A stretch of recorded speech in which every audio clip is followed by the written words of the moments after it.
Gen Z exposes gang of CBD terrorizing Kenyans on the streets on robbery with violence. A video by Romy Rolls. Romy Rolls kizungu hapa hivi kidogo kuna venye imekutoka, but welcome back manze to the Rada Files. I am your host kama kawa. Yo friend. Manze, it is the bitter things in life that matter. Click the subscribe button down below because you know on this channel we are always providing value for your time. Without further ado, tunaja tuiwe sana. Yes, wale wezi wa kupaka na shonde wamerudi. The thieves are back. Kazi ya wizi inaendelea, imerudi. Be careful when in town. Ukiwa tawe kuwa careful. These people are stealing from people and they will hurt you and they will steal from you. Wengine wanakutafuta kwa kona mbaya, wanakuambia tupatie kenye uko nayo ama tupake shonde. Njoo unataka kurudi home kinuka shonde unawapatia. But sasa pia wezi wamerudi. Wanakubia kwa gari, kwa magari, kwa matatu, wanakubia tao, wanakubia kila pahali. Be careful. Kwanza kutoka tao usiku, kuwa careful. Na kwa kona mbaya peke yako. Utaibiwa hadi wig, niulize mimi. Be careful guys, be careful. Wezi wamerudi form. Na cases zina rise every day. I think nimekama across the 10th video leo. And I'm like, bro, see? Kwani? Anyway, wezi wamerudi. Rada. Do not Rada, huko hivi kwa streets inakaa kumekuwa kunoma. And over the past few months, immigration has been an issue in this country, and the people in the lower class of Kenya, they feel like they have an issue with this, but apparently it looks like some of them have seen this as an opportunity where they can get quick cash. The issue ni, they are not just attacking foreigners, they are also attacking other people who look like they've dressed well. They look like they have something going on for themselves. And what are they threatening them with in the streets?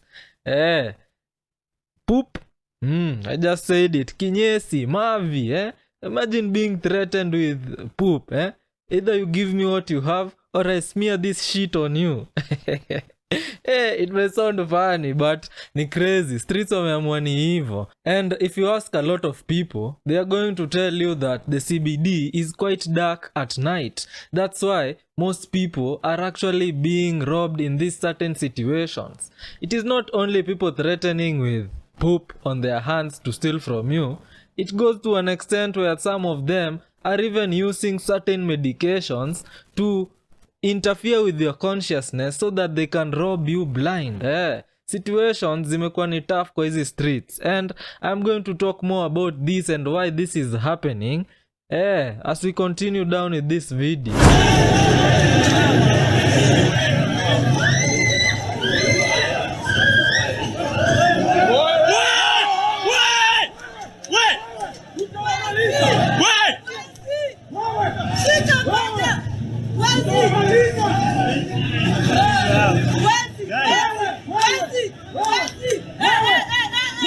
What you have seen right there is a group of a gang walking around CBD pretending like they are just a group of people walking down an aisle, but kumbe when you pass it in between them unashangaa you become the prey. In fact, they were actually waiting for you. Wanakujazilili hapo hivyo kama kumbe. It is like when ants see a sugar cube, and they just go onto the sugar cube and they start pecking on that sugar cube. So even the streets venye kunakaa, so make sure umejipanga huku hivi nje. Maintain and keep off crowded places at the moment. Somebody may ask, why is this happening? I think the major reason, this is happening by design. A few years back, even before ile time ya maandamano, you know what the government did? The government went into this low places, ama low residential places where people have actually squatted, probably near rivers, near areas where people are not supposed to live, and they destroyed their buildings and repossessed that land. So when they did this, they did not only do it in one specific place, they did it around the major settlement areas kwenye wase wengi wenye wako kwa low ama poverty class in this country wanaishi. By doing that, they created a situation where these people are now yearning to have a place for them to live and to figure out how they are even going to get more money given that the living standards had already hiked. History yenye naongelelea, it is before maandamano, and when they did this tulianza kuona a surge in the numbers of criminal activities in the Nairobi CBD area. You get me? Nakwambia jana I almost left the WhatsApp group. Ni Mungu tu alinionea huruma. My friend, if you're walking around Nairobi town, Nairobi CBD, Westi, usiku, masaa ya saa 2, saa 3, hata si usiku sana, with cash in your pocket, you are just asking to be robbed. Let me be very clear. You are asking to be robbed. Sawa? Yeah. So jana amintao I decide jusina do na vile mwezi imekaa vile inataka, wacha ningie bank at least nitoe some few coins I left behind. Nipate fare. I go into the bank, I withdraw. Mimi na kere yangu hivyo kwa state, nikienda kutoka Mungu ananiambia relax my friend, relax. Wachana na kierere yako. Just seconds after, some guy alikuwa nyuma yangu alinipita tu akatoka. Akapiga hii chuo yenye Super Metro zitokea. Tell me why, mbogi ya mtu 7 inatoka inamkumbatia hivi. One of them anamwekea pistol hapa kwa mgongo. And that was how the man was robbed blind. Alibiwa everything he had. Alikuwa na backpack. And later on I came to find out he was a lawyer. Alikuwa ameenda ofisi for something. Alafu ye na law degree yake hivyo ndio walipambana wakapamba. But I'm so happy that he wasn't hurt. All they did harass him kidogo. One of them akamhit, but hawakumuumiza. They took everything because he also cooperated. Let me tell you, mimi hata uniambie uko na gun, I believe you. Please take everything. Don't touch the merchandise. Don't touch me. Please. Chukua kila kitu unataka. Go. Go. Hata kama ni makaratasi, my friend. I believe you. Take everything you want. Take everything you want. Just don't touch the merchandise. Please. Don't touch the merchandise. So, next time uko Nairobi CBD. Na by the way, funny enough, siku hizi downtown ndo kuko safe.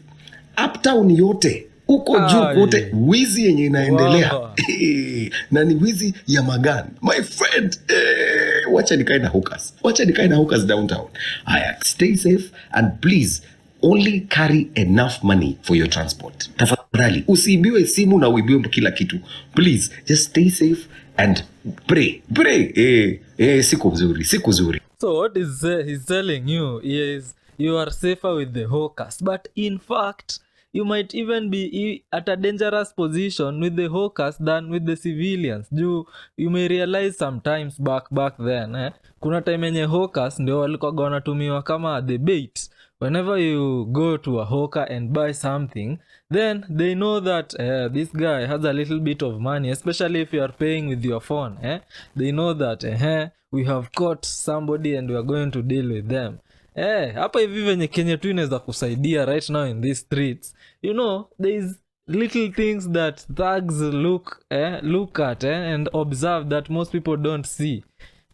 Kama unajua unaenda in these crazy places, it is time you look average or even impoverished. Nitago impoverished ama ni nini. Look in a certain way. Look like you have nothing going on for yourself.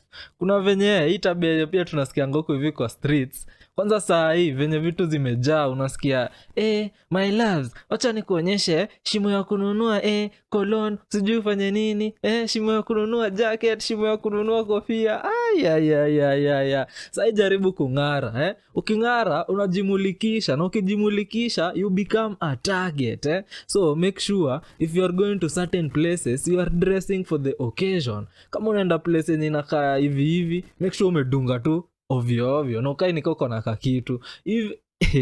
Go even to an extra extent. Kama wewe ni mse unajua una indulging in those spaces na unajua unaweza ingia hapo hivyo lose something, enda na katululu. Buy a little phone. Hizi phones zilikuwa za 2G. Buy those phones and walk with them to those areas. Kitu yenyewe if you lose it won't hurt you that much, ama it won't interfere with your life as much. Other than that, ni kunoma. And right now I think hii situation yote imekama up juu ya hizi mapropaganda zetu tulikuwa tunasikia huko hivi kwa street. Impeach Sakaja. So Sakaja venye tuliona pia maybe ana dealing na magunsa, alisema mnadai kuni impeach, hizi streets mtatiwa lai. So probably that might also be the reason why. The other reason, perhaps Sakaja was not involved in that situation. What happened is that people saw that so watu wanadai kuimpeach Sakaja, this is a good opportunity to test his power, and if they know he is preoccupied with other things, probably he's not going to focus on these small gangs. But where were the police at this moment? Hao ndio wase wenye tunataka saa hii watu wakole kwa hizi streets. Where are they to be seen? They are nowhere. But I hope hii message ka hizi zitawafikia and they are going to do something about it. Hata kama ni msako kwa street, watu wenye wanakaa shedi na wenye wanakaa ovyo hawajui nini wanafanya tao, they should actually be apprehended. Kwani so nilikuwa nimeenda town to get my hair done, and I also needed to pick some stuff for back to school. So nikatoka hii side ya Moi Avenue nikajiambia, because I didn't want to cook, let me pass by KFC, the one I think along Kimathi Street, and get something before I get an Uber to my house, right? So mimi nikakuja na the corner, the one that has Pizza Inn, Galitos, the one near Denry, that one. Nikapita to your corner, and there was like some young men wamesimama hapo. Nikakata hiyo corner, and because I wanted to take Kimathi Street, na sijui ni ujinga gani, because it was past 7, it was past 8. It was past 7. It was 7 something. I think around 7:23. Na hiyo time hakukuwa na watu, kumbe Kimathi Street siku hizi haina lights. And I'm just walking, hey my god.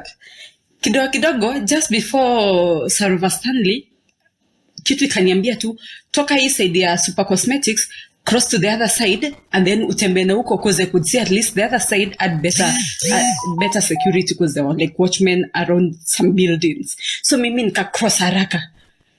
I had not looked behind me, nilikuwa nafuatwa na kuna watu wanafuatana tao. So I was so shaken.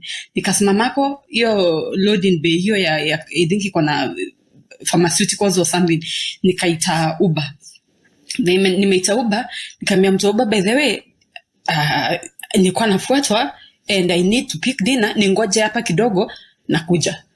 Then the Uber dude tells me that it has been happening for quite some time, that apparently adi sijui security guard wapo Pizza Inn, hapo Chicken Inn Galitos, alidungwa kisu akitry ku protect customer kingoja Uber. Sheesh. Oh my god. Now, sai tuko Rada, Make sure you like and subscribe to the channel, lala. So, hii story yote yenye inafanyika, I don't think it is happening everywhere in CBD. It is in certain places that look like they are deserted, and who are we to blame? Nimesikiza hapo hivyo kwa iko nini, alikuwa anasema we can also blame the city council. Why? Because they removed the business lights that were illuminating the streets, a few months back. Those business lights were the one keeping the streets safe. Right now, when businesses close and they turn off their lights, streets become a hunting ground for the predators that are trying as much as they can to get out of their poverty situation. So this brings me now to the conclusion of this video. Why is all of this happening? This is all happening because of a few reasons, and one of the major reasons being high living conditions zenye wase wengi wameshindwa kumit kwa hii society yenye tunaishi. So they are resulting to kupiga wase ngeta and taking their things. The other reason yenye inaweza kuwa ina happen kwa hizi streets, gangs might actually be growing in this country, and this is a form of initiation. And I am talking about this because I know I was once in that environment where people are being initiated in these forms. Unapata back then when I was in those environments, tulikuwa tunaenda hapa hivi skate, and when you are in that area called skate park, you could sit around with different gangs. Una realize hapa hivi mmekaa wase wa Umo, pale wa Huruma, pale wa Kiamaiko, pale wa Dando, hivyo mko wase wa Maili pamoja. Then you are being enticed, ama you are being told by some of the elder people, ama people who are already belonging to a certain gang, that endo chune ile. By endo chune ile, I mean when somebody is passing by around skate park, you are told go and uchukue hiyo nini, uchukue hiyo kitu yenye anatumia, either ni simu ama ni nini, either ni glasses or what. And that was a form of initiation into these types of gangs. If you could not do it, then they could not initiate you or give you access to some certain informations of about the gang. Utapata you are just being left behind, and eventually they even start picking on you. Unashindwa, hey, rada ni gani, only just because you did not complete your initiation process. So this might also be happening right now with the surge of young people that are jobless in the streets, and they actually want to belong and make a name for their life, and make a little bit of money bana. The final reason I'd like to think is causing all this ni story ya immorality. So immorality is just growing, and it began with very, very little things. At first, it starts by defying some certain religions, and I know I am also one of those people who claim that religion is not a good thing, but it is these moments that people will actually claim that, hey, we need to go back to religion. So when you are in these religious places and you start breaking these laws without the right information as to why you are breaking them, or as to why you are defying these forms of religion, you get into a mental state where you start thinking that you are powerful. So you break a few of these commandments which had held you captive ever since you were a young kid. Then you realize, wow, I'm actually getting some sort of strength, some sort of confidence from breaking these laws. What are you going to do? Break even a bigger law. And it goes like that over and over again. So immorality will grow in these streets if people are doing things out of ignorance.